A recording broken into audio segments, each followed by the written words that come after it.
is Assassin's Creed Shadows a success? I see a lot of debate about it on the internet, and I want to settle it once and for all, or just give you some context. So let's go to the Ubisoft investor call that happened a few days ago and hear what Ubisoft has to say about the Assassin's Creed Shadows sales numbers. On this topic, on Assassin's Creed Shadows, we don't disclose units sold. What we can say is that in cumulated player count terms, it's been higher so far than Assassin's Creed Odyssey. So when you hear that, you're like, okay, why don't they want to say the amount of units sold? What are they hiding, right? And I think that's like a valid thing to say, because we do hear for Monster Hunter Wilds, for example, it's at 10 million. Like, they will say that because it's very good. But I think that what my take is, like, I think saying the units sold will undermine the overall success this game has, because then you will be like, okay, 2.5 million or 3 million compared to a Split Fiction or, again, Monster Hunter Wilds that came out a month earlier. That's not great. While I still think that there's more to it that actually makes this game more successful than some people might think. So if we look, for example, here at the press release they put out, they note that Assassin's Creed Shadows launched on March 20th, delivering the second highest day one sales revenue in franchise history, second only to Assassin's Creed Valhalla, and setting a record for Ubisoft's day one performance on the PlayStation Store. I think this line in particular is huge. Obviously, more and more people have been buying games digitally, so it makes sense that a newer title gets more sold in the PlayStation Store. But what we also usually see is that single-player games that you can play offline, they tend to still sell quite a lot of physical copies, Assassin's Creed including, because that's like kind of a mainstream game.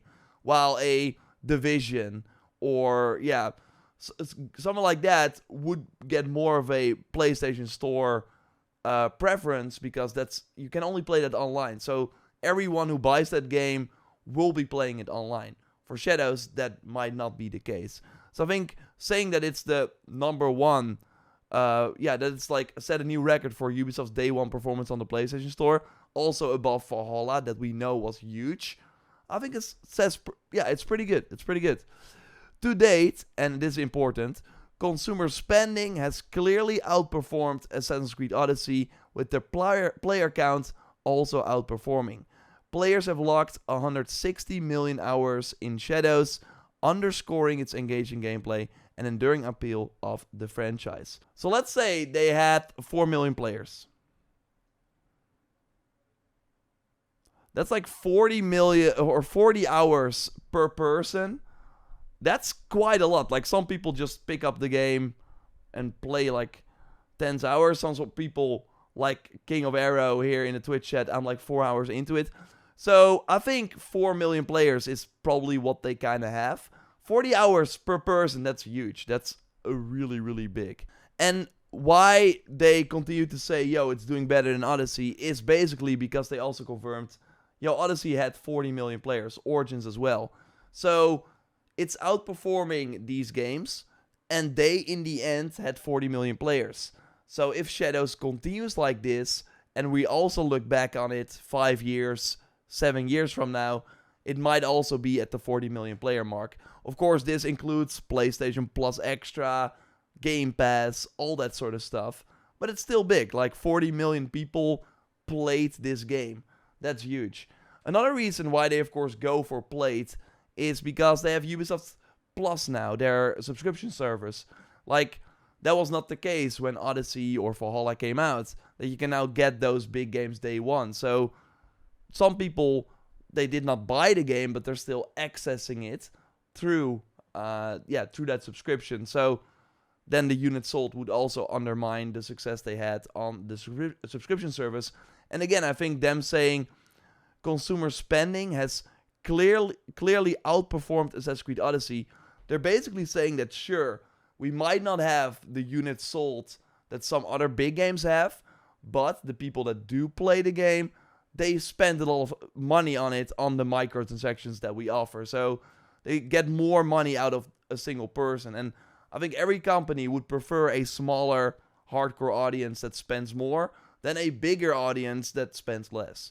So also if we like look at it here, like this is the kind of official sales data that we have from the US. Assassin's Creed Shadows was the best-selling title in March, instantly becoming the second best-selling game of 2025 year to date. Assassin's Creed Shadows finished the month ranking first in the full game dollar sales on Xbox and second on both PlayStation and Steam. And yeah, that's huge. Like March 20th is when it came out, already the second best-selling game of the year, only behind Monster Hunter Wilds.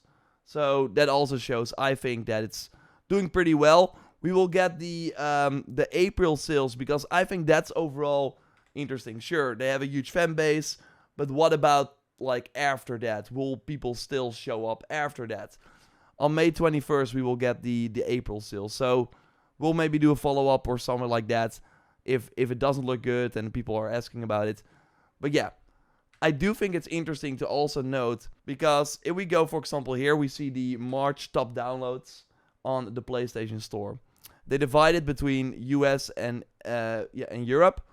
Shadows was number 2 in the US, number 1 in Europe, with like a month and a little, because of course March 20th is when it came out, of days on the market. So that's pretty good. That's really, really good.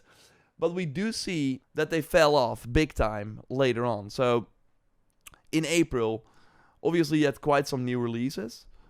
But yeah, the tale so far seems pretty good, but maybe you expect a little bit better from a big title like Assassin's Creed. So again, that's why I think the US sales afterwards will be important, and that's why my question overall is, sure, our Odyssey and Origins got the 40 million player in the end, but will Shadows be able to reach that too? That I think will be interesting.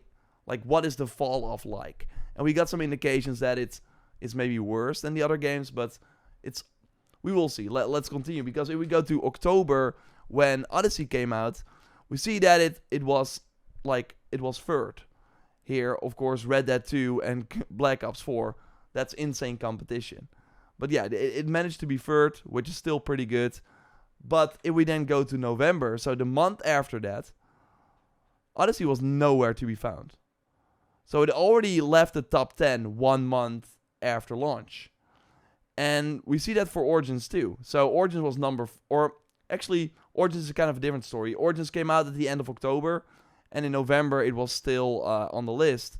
But my point overall is that these Assassin's Creed games, they seem to sell more over time, just always being there in the background, selling a couple of 100,000, and then by the end of the year they're at maybe 8 million or something like that.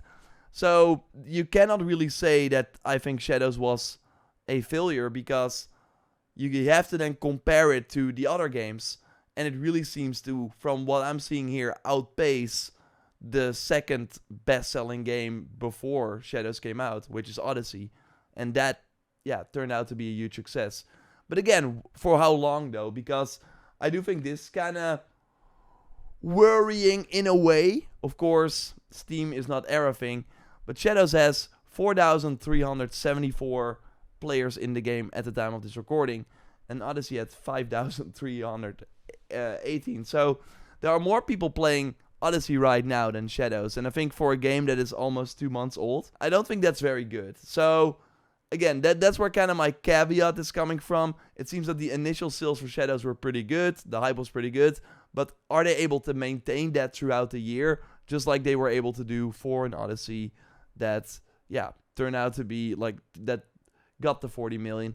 Of course, Odyssey getting that game now super, super cheap versus Shadows that is still full price. So yeah, you can put that into perspective too. But overall, I would say, I think people saying that Shadows did not do well, I don't think they know what they're talking about. Looking at the other Assassin's Creed games, sure, it's just not Call of Duty anymore. And again, Ubisoft cares way more about the people that do play the game and maybe spend more money than people that don't play the game. So I think it has a pretty healthy hardcore fan base. But yeah, will Shadows be able to later in the year also attract other people? That I think I think it will be very interesting to see if Shadows keeps popping up in that PlayStation Store list every month. If they are always here in the top 20, I think it's possible. You got like a Hogwarts Legacy sitting around here too.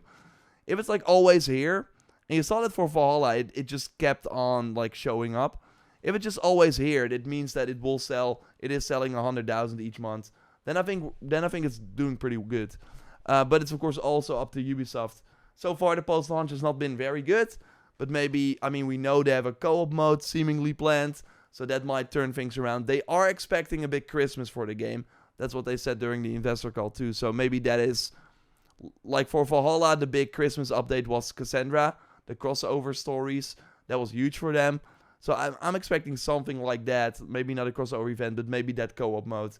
Something huge to put Shadows in the front and center again. Put a spotlight on it with a huge big update later in the year. But that will of course keep you up to date. Subscribe and goodbye.